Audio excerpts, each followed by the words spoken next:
Graças a Deus por essa oportunidade maravilhosa de podermos estarmos juntos para louvarmos e engrandecermos a Deus pela palavra que será pregada, por aquilo que já foi feito e por aquilo que será feito em nossas vidas através do Espírito Santo. É um grande prazer, mais que um prazer, um grande privilégio pregar a palavra de Deus, porque a palavra de Deus é a única e suficiente fórmula capaz de mudar a vida de uma pessoa. Não importa quem ele era ou quem ele foi. O que importa é que o Espírito Santo pode fazer a obra de uma maneira maravilhosa e até mesmo misteriosa. Queridos, eu gostaria de iniciar logo mais, justamente pelo título da mensagem que Deus colocou no meu coração, que é o tema dessa noite que me foi sugerido. Eu tenho certeza absoluta que este assunto ele só vem a corroborar com aquilo que certamente o Espírito de Deus também tem falado ao seu coração.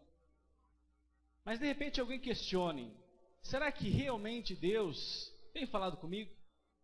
Será que realmente Deus se importa tanto assim comigo? Que história é essa, pastor? De Deus falar ao coração?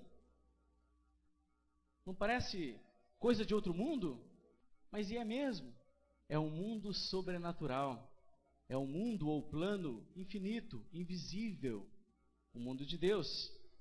E o outro é o nosso, limitado, finito, visível. Então cabe uma pergunta: como que seres, pessoas que vivem no plano material, natural, pode então compreender e até mesmo definir aquilo que é espiritual, sobrenatural, infinito? Mas graças a Deus que nós temos uma ponte, e essa ponte chama-se Jesus de Nazaré. É Ele que nos ajuda, é Ele que nos faz compreender através do Espírito Santo aquilo que está por vir e aquilo que está acontecendo. Hoje, criança de 5 anos de idade, 3 anos de idade já tem aula de informática, as coisas estão aceleradas. E Deus é muito bem-humorado, Deus é muito criativo. Ele chama a atenção das pessoas mesmo quando elas estão descansando, mesmo quando elas estão se entretendo. Está lá você assistindo aquele clássico, o centroavante faz aquele golaço e você fica esperando ele comemorar, gritando, pulando, daqui a pouco ele comemora pregando. Ele levanta a camisa do time e lá está uma mensagem: Jesus é maravilhoso, Jesus te ama, Jesus isso, Jesus aquilo. Tudo para chamar a nossa atenção. Tudo para chamar a atenção. Olha, Deus existe, Deus tem falado. Deus está preocupado com você.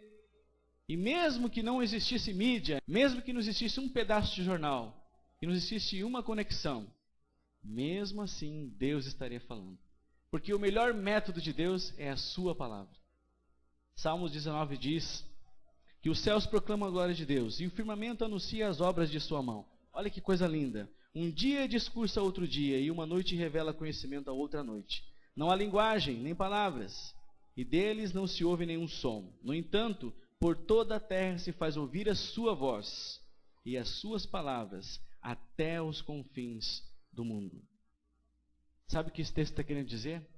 Que a natureza é missionária. Não é maravilhoso? Ora, se as árvores, se os pássaros, se as montanhas, se os mares, se os astros são testemunhas fiéis e vivas do grande poder, amor, graça, sabedoria do Criador, por que não falaria então o Espírito Santo? Se a própria natureza proclama a glória de Deus, por que não falaria o Espírito Santo? E com certeza ele está aqui para chamar a tua atenção. Mas pastor, eu já aceitei Jesus. Mas olha, vamos renovar nosso voto com o Senhor. Como é que anda a tua vida, a tua fé? Será que você está produzindo bons frutos para Deus? Será que você não precisa carregar as suas baterias espirituais? Será que você não precisa interceder mais por alguém que está sofrendo? Não é verdade? Nós conhecemos a Jesus e nós temos que anunciar a palavra de Deus, porque a única maneira de tornarmos este mundo melhor é através da palavra de Deus. Amém? A teologia sistemática, os alunos de TQ vão lembrar disso aí, ela define, ela classifica como atributo absoluto de Deus a onipresença, a onipotência e a onisciência. Eu quero destacar a onipresença. Isto é, Deus pode estar aonde Ele quer, em vários lugares, ao mesmo tempo. Sabe o que quer dizer isso na prática? Quer dizer que Deus, Ele pode cuidar de mim e de você ao mesmo tempo. Isso quer dizer que Deus é um Deus pessoal. Nós não somos diferentes um do outro? Se nós perguntarmos aqui, nós vamos ver como nós somos diferentes. Um gosta de comer isso, outro gosta de comer aquilo. Um gosta de sair para a praia, outro não gosta nem de ver mar, etc. Assim nós vamos nos diferenciando. Apesar de sermos brasileiros e apesar de morarmos na mesma cidade, mesmo assim temos muitas diferenças. E Deus? Será que Deus sabia disso? Claro que Deus sabia disso. A ponta do seu dedo tem uma digital e é diferente da pessoa que está do seu lado. Por isso Deus é um Deus pessoal, que cuida dos meus sonhos, cuida dos meus projetos, sem se esquecer dos seus sonhos, sem se esquecer dos seus projetos, ao mesmo tempo. Esse é o nosso Deus. Amém? Essa introdução é para chamar a tua atenção, para dizer para você mais uma vez, Deus está aqui. Deus tem falado com você. Deus tem procurado você. Deus não se esqueceu de você e dos seus sonhos. Eu comecei dizendo que ia começar pelo título. E o título da mensagem é A Mais Linda História de Amor. Vou repetir. A mais linda história de amor. Se eu te perguntar, você conhece uma linda história de amor? Eu tenho certeza que todos vocês vão dizer, eu conheço. Olha do meu lado aí. Tem várias histórias de amor aqui.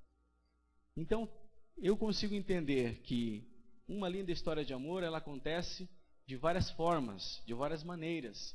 Mas a mais linda história de amor, ela só acontece de uma maneira. O que será que eu estou querendo explicar? Uma linda história de amor, ela se faz entre um homem e uma mulher, entre um pai, entre uma filha, entre um filho e um pai, entre uma pessoa e um animal de estimação. É uma linda história de amor, por que não? São várias maneiras de expressar uma linda história de amor. Mas a mais linda história de amor só tem uma maneira. É quando Deus se relaciona comigo. É quando Deus se relaciona com você. Porque a mais linda história de amor que já existiu foi a história da cruz. Foi quando Jesus derramou seu sangue por mim e por você. E não há uma história que supere essa história. O resto são histórias secundárias, são histórias bonitas. Mas a mais linda história de amor foi escrita por Jesus, morrendo por mim e por você na cruz do Calvário. E procurando na palavra de Deus, Senhor, como eu posso mostrar, como eu posso conversar com os meus irmãos sobre uma linda história de amor? Ou melhor, a mais linda história de amor. Não demorou muito e veio ao meu coração o texto que eu quero que você abra comigo, em nome de Jesus, de Marcos, no capítulo 5. Todos acharam? Marcos, capítulo 5. Diz assim a palavra de Deus. Jesus e os discípulos chegaram à região de Gerasa, no lado leste do lago da Galileia. Assim que Jesus saiu do barco, foi encontrar-se com ele um homem que estava dominado por um espírito mau. O homem vinha do cemitério, onde estava morando. Ninguém conseguia prendê-lo, nem mesmo usando correntes. Muitas vezes já tinha amarrado as suas mãos e os seus pés com correntes de ferro, mas ele quebrava tudo, e ninguém conseguia dominá-lo. Passava os dias e as noites nos montes e entre os túmulos, gritando e se ferindo de propósito com pedras. Ele viu Jesus de longe, correu, caiu de joelhos diante dele e gritou: Jesus, Filho do Altíssimo, o que o Senhor quer de mim? Em nome de Deus eu peço, não me castigue. Ele disse isso porque Jesus havia mandado: espírito mau, saia deste homem. Jesus perguntou: como é que você se chama? Ele respondeu: o meu nome é Multidão, porque somos muitos.